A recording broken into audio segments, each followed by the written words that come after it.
is Hidden Killers with Tony Brueski. Here now, Tony Brueski. It is amazing how much power can rot a family from the inside out before anyone finally notices the smell. The Murdaugh name used to mean something down in the South Carolina Lowcountry for 100 years. They ran that corner of South Carolina like a private fiefdom. They just work in the justice system. They were the justice system. And in light of this new movie that has come out, series on Hulu, Murdaugh, Death in the Family, if you haven't been following along with this case and this is new to you, welcome, and welcome to one of the craziest stories you're ever going to dive into. Let me welcome you. We have tons of content about this, including a podcast with literally, I think, damn near 1,000 episodes on it. It's called The Trial of Alex Murdaugh. Big red graphic. You can find it wherever you get podcasts if you want to go back and relive the magic from the beginning. And plenty of content right here on this channel, too. So, welcome. Let's talk about this case. One of the many facets of it. If you're wondering about the Mallory Beach situation, that sounds really downplaying. I don't mean to sound like that. You know what I mean? We're going to dive into it. You're going to understand this piece of the wheel. Because the Murdaughs really are. It's like the Wheel of Fortune. All the different tiles, the dollar amounts on, that's just different pieces of it. And this is just another one of those. And it's not to downplay her life, but I'm saying it's just one piece of the chaos wheel. Because there's so much that makes up the Murdaughs. So, give me your thoughts as we go along in the comments. So, the Murdaughs, like I was saying, for 100 years, ran that part of South Carolina like a private fiefdom. They didn't just work in the justice system, they were the justice system. 3 generations of solicitors, the family law firm wrapped around the courthouse like ivy, judges and cops and clerks who knew better than to cross them. You didn't win cases against the Murdaughs. You got permission to lose gracefully. Until one night in February of 2019, when the river finally took the life of the Murdaughs. Or took a life, rather, that the Murdaughs couldn't buy back. Yeah. Sucks when that happens, doesn't it? When your world comes shattering down because one of your spawns is just as irresponsible as you with no prefrontal cortex functioning. Yeah. Comes back to bite you, doesn't it? It was late after 2 a.m. when Paul Murdaugh, 19 years old at the time, too drunk to stand straight, climbed behind the wheel of his father's boat. 6 kids on board, a few of them begging him not to drive. He laughed it off. He said it's his boat. He'd been drinking all night, using his brother's ID to buy liquor and beer, stopping at bars along the river, in the boat. Witnesses said he was angry, belligerent, daring anyone to take the wheel from him. Nobody could talk him down.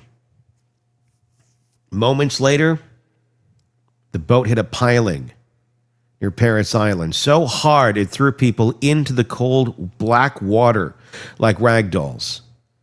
When the chaos stopped, one name echoed through the dark: Mallory. Mallory Beach was missing. 19 years old. Beautiful, kind, the kind of girl who made people feel safe. And now, she was gone. Thanks to a Murdaugh.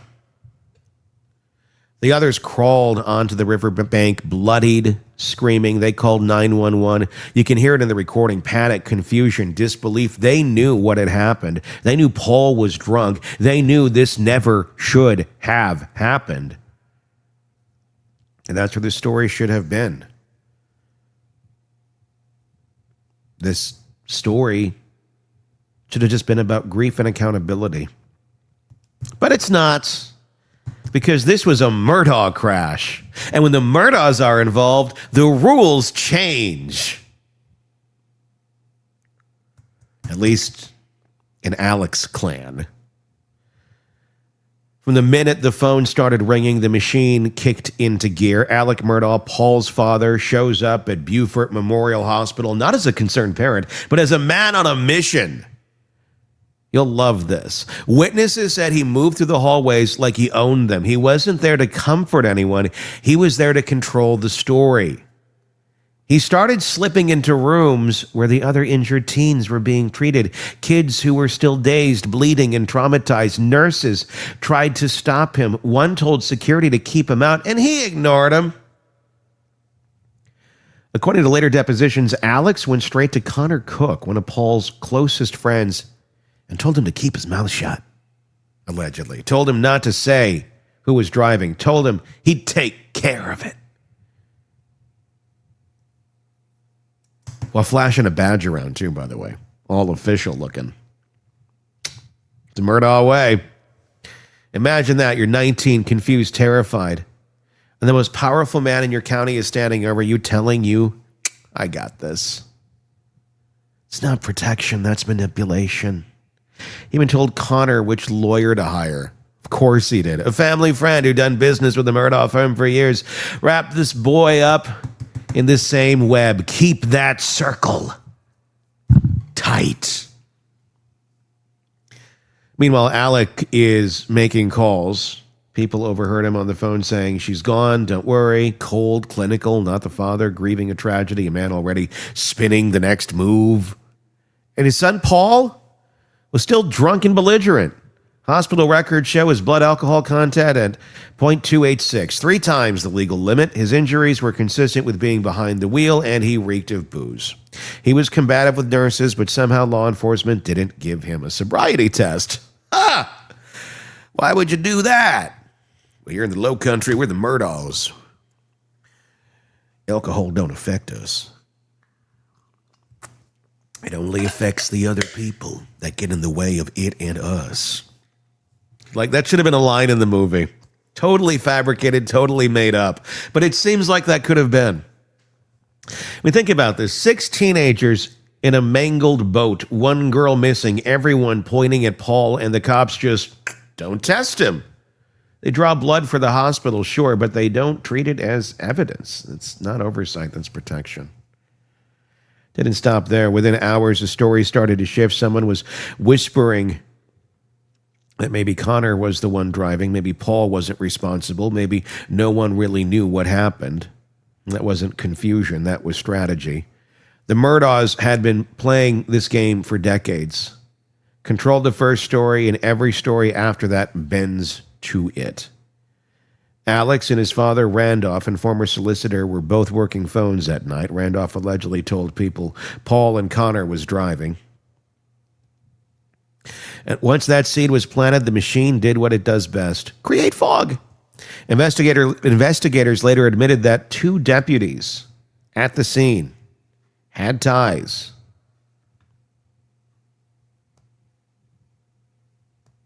to the Murdaugh law firm.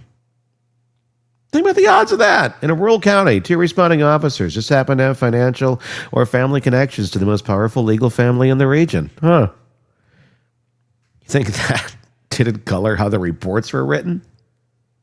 One investigator was even pulled off the case after it came out that his wife worked for the Murdaugh firm, and no one told the victim's family about that conflict until lawyers dragged it into the light months later.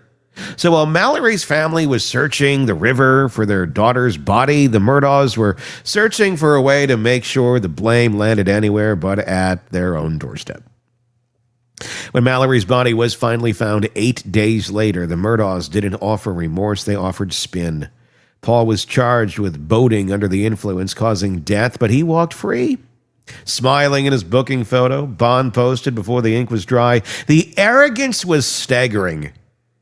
The family acted like this was a misunderstanding, an inconvenience, not someone's daughter's death. At the hospital, nurses and security guards later testified they'd never seen anything like it.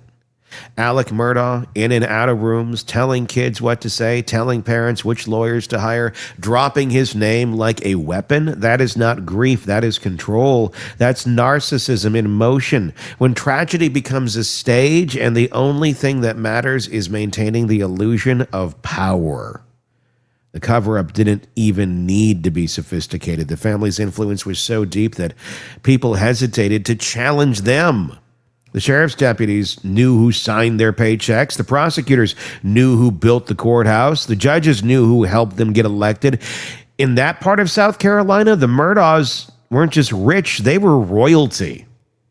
So the system did what it always did. It bent. It took civil lawsuits and public outrage to drag the truth into the daylight.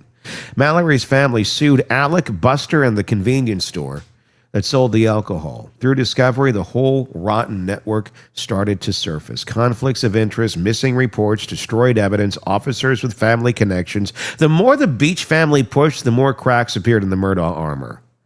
Connor Cook eventually came forward and said he'd lied to investigators at first because he was scared. He said he'd been told to stay quiet, to say he didn't know who was driving. He said he'd seen what happened to people who crossed the Murdaughs. He called it what it was, fear. That one word explains everything. The Murdaughs built a culture of fear. They didn't have to threaten anyone directly. The name did its work for them. Everyone in Hampton County knows the score. Cross them, and your life gets harder. Your case disappears. Your job gets shaky. Your tires maybe go flat, allegedly. Or worse. So people played along, and Mallory's family got stonewalled at every turn. The evidence against Paul was overwhelming. But the investigation dragged for months. When charges finally came, the family acted insulted, like the system had turned on them. They didn't see accountability as justice, they saw it as betrayal. That's the narcissism at the center of it all. It's not just arrogance, it's the belief that rules are for other people. The consequences are optional, and reputation matters more than human life. Alex Murdaugh spent his whole career manipulating that belief system. He didn't see institutions as sacred. He saw them as tools. He'd been the perpetrator for so long, he thought he could finesse this like every other mess he'd ever cleaned up. But this time, the stain didn't wash out because the Beach family refused to back down. They wanted accountability, not a settlement, not silence. They wanted truth.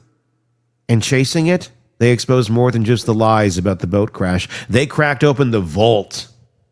Once lawyers started digging into Alex's finances through discovery, everything started to unravel. The missing settlement money, the embezzled funds, the fake clients, the secret loans, the insurance scams. It all started with the boat. When Paul and Maggie were murdered in 2021, people asked why?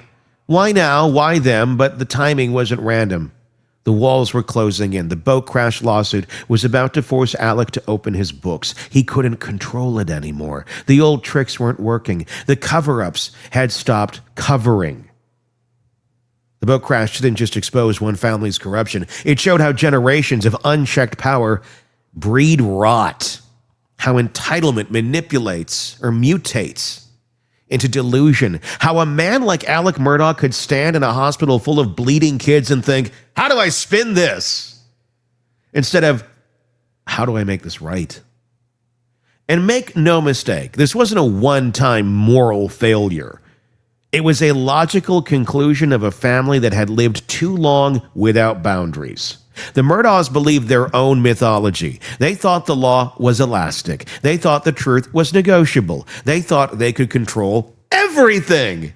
And for a long time, they did. Until a 19-year-old died on a cold river, and her parents refused to be intimidated.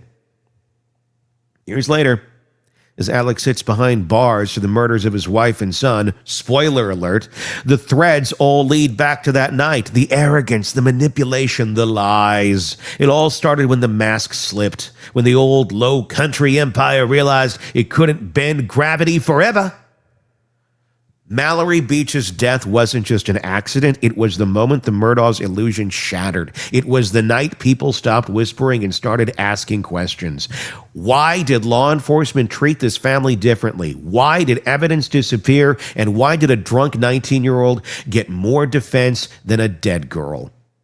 Every question peeled away another layer of rot. And by the time the world learned about the millions Alec had stolen from clients, the house of cards was already collapsing. The Murdaughs built their empire on privilege, fear, and a myth of integrity. But when reality showed up in a mangled boat, they did what narcissists always do. They lied.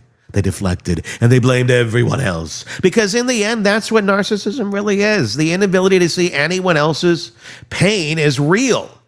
For them, Mallory wasn't a person. She was a problem to solve, a headline to minimize, a threat to their image. But her name endured longer than their power did. Today, the Murdaugh dynasty is dust. The courthouse plaques are tarnished. The law firm has been renamed. The patriarch is a convict. The legacy is a cautionary tale. And every time someone tells a story of what happened that night on the river, the arrogance, the lies, the cruelty, it chips away at the last piece of that old, corrupt empire. Mallory's name still matters. The truth still matters. And every lie the Murdaughs told to protect themselves only made the truth louder. Because power can hide the truth for a while, but not forever. And when it finally surfaces, it drags the monsters into the light, kicking, screaming, and still pretending they're the victims. That's the Murdaugh story in one sentence. And that's why Mallory Beach will be remembered long after they're forgotten. Give me your thoughts in the comments section on YouTube. If you're not there, search Hidden Killers with Tony Brueski. You'll find us there, and you'll also find us wherever you get podcasts. So search there. Search everywhere. Podcast for you. YouTube for you. Content for everyone. Or something like that. Anyway, please do press subscribe. And also, please comment. Like I said, I'd love to get your thoughts on this story. All right, until next time, I'm Tony Brueski. We'll talk again. Want more on this case and others? Then press subscribe now and don't miss a moment of true crime coverage from Tony Brueski and the Hidden Killers podcast.